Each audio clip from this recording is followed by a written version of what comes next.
Eh bien salut tout le monde, c'est Flo, j'espère que vous avez la forme. Alors aujourd'hui je suis super content de vous retrouver pour vous présenter du matériel de chez Antec. Alors pourquoi je suis super content? Parce que là, je vais vous raconter une petite histoire.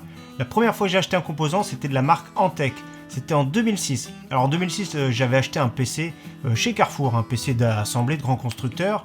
Et j'ai voulu m'intéresser un peu plus à l'informatique. J'avais voulu commencer par changer de carte graphique. Je me suis aperçu que la puissance de l'alimentation était trop petite, pas assez puissante. Donc je me suis rendu au magasin d'informatique le plus proche de chez moi. Je suis tombé sur une alimentation de chez Antec qui était semi-modulaire. Donc je vous montre la photo. Franchement, 430 watts à l'époque, c'était vraiment très bien. C'est ce qu'il me fallait pour changer de carte graphique. Et aussi pour la petite histoire, le premier boîtier que j'ai acheté, c'était un boîtier de chez Antec. Je vous montre la photo là maintenant. Donc franchement, j'ai beaucoup apprécié cette marque. Ça fait longtemps que j'ai pas testé le matériel et aujourd'hui je reviens avec un boîtier, le DF500 RGB. Donc ici un boîtier moyenne tour, comme vous voyez, RGB, 3 ventilateurs en façade pour 70-75 €. Et en deuxième partie de vidéo, on verra le radiateur water cooling 240 mm, le Antec Mercury 240 RGB. On va commencer par faire le tour de ce boîtier. Il est vraiment sympathique, c'est un bon milieu de gamme, donc axé plutôt intégration et ventilateur. Des dimensions qui sont super raisonnables, d'ailleurs on va mesurer de suite. Donc 19,5 cm de large, 48 cm de profondeur et 48 cm de hauteur. Donc voilà, des dimensions assez convenables, assez raisonnables. C'est des dimensions un petit peu passe-partout. Donc on va commencer par la façade, c'est de l'acrylique. Vous voyez, ça fait un petit peu un casque de moto ici. Ça fait quand même un peu une visière, c'est fumé, c'est sympathique. Donc il y a des ouvertures sur les côtés ici et également en bas pour que la prise d'air des 3 ventilateurs qui sont en façade. Donc franchement pas mal. Il y a également fourni dans le bundle un petit filtre qu'on peut aimanter juste ici à l'avant. Donc c'est toujours bien, c'est pratique, hein. Dès qu'il y a trop de poussière, on les lave. Également sur le dessus, il y a le filtre qui est intégré. Donc sur le dessus, on peut rajouter 3 ventilateurs de 12 cm ou 2 ventilateurs de 14 cm ou water cooling 240 mm comme ici ou 280 mm. Le 360 va rentrer plutôt en façade mais pas vraiment sur le dessus parce que ça va gêner un petit peu avec les câbles en façade ou des fois, vous savez, les cartes mères, il y a les radiateurs en haut, ça peut gêner également. Donc l'intérieur déjà pour commencer. La vitre en verre trempé qui va prendre place juste ici. Il y a un petit encoche pour éviter de la faire tomber justement. Donc c'est bien qu'il y ait une petite encoche parce que comme d'habitude, il faut faire attention, c'est fragile. Donc bien sûr faites attention. Donc rien de spécial. Elle tient bien en place. C'est du 4 mm d'épaisseur, donc franchement c'est pas mal. C'est légèrement fumé, vraiment très légèrement. Donc l'intérieur conception moderne, cache alimentation complet sur l'avant. La bête disque dur qui est ici, il y a 2 disques durs, elle peut se déplacer d'avant en arrière, ça c'est vraiment très bien. Surtout quand on a un radiateur de water cooling ou alors une longue alimentation, il y a possibilité de l'avancer. Ça c'est bien pensé, on va y revenir tout de suite après en dessous. Donc l'emplacement est très bien, sur le haut il y a une petite épaisseur, donc compatible carte mère ATX comme ici. Donc d'ailleurs ma configuration c'est celle de référence, je la mets en description ainsi que le lien pour le boîtier et le water cooling. Donc ici Ryzen 5 2600, 8 Go DDR4 2666, SSD de 500 Go, RX 580 8 Go. Donc voilà, c'est plus un PC milieu de gamme qui va coûter dans les 700 € environ.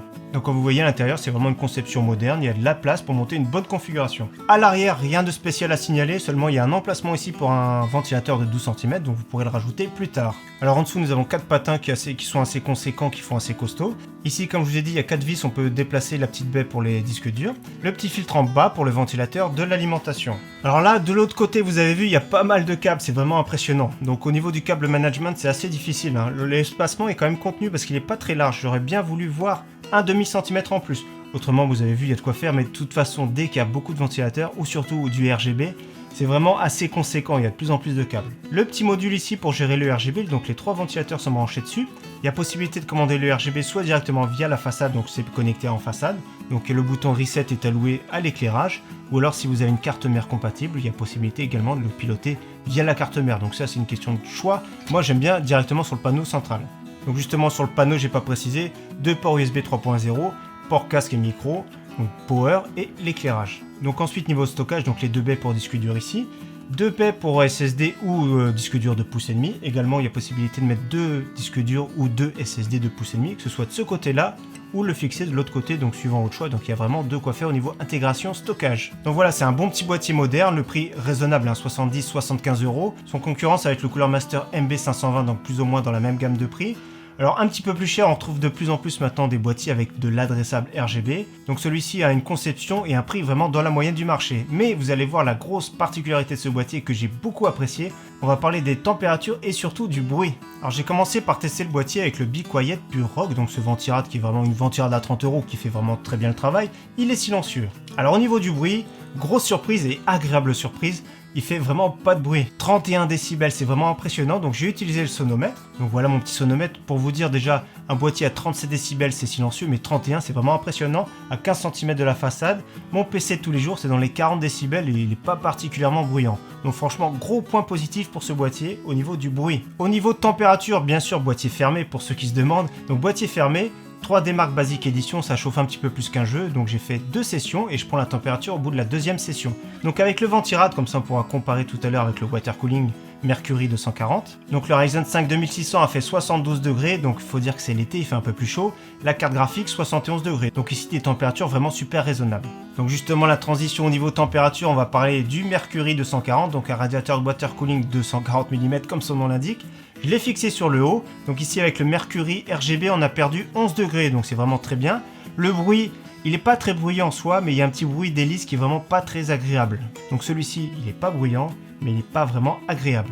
Particularité également de ce water cooling, c'est qu'il est plutôt axé sur un thème blanc, donc la pompe est rétroéclairée RGB, les ventilateurs sont RGB, le look est sympathique, ça peut même très bien se marier avec une configuration qui est full white. Le prix assez conséquent, malheureusement j'ai envie de dire, parce qu'il y a beaucoup de concurrence dans les radiateurs en 240 mm, il tourne autour de 90-100 €, donc c'est un tout petit peu cher pour moi. Après celui qui a une configuration blanche, ça peut très bien se marier. Il est pas mauvais en soi, il a des performances vraiment raisonnables, mais personnellement moi je vais pas le conseiller, sauf si vous avez une configuration qui peut être blanche. Par contre le boîtier est vraiment un coup de cœur, surtout au niveau du bruit, je suis agréablement surpris.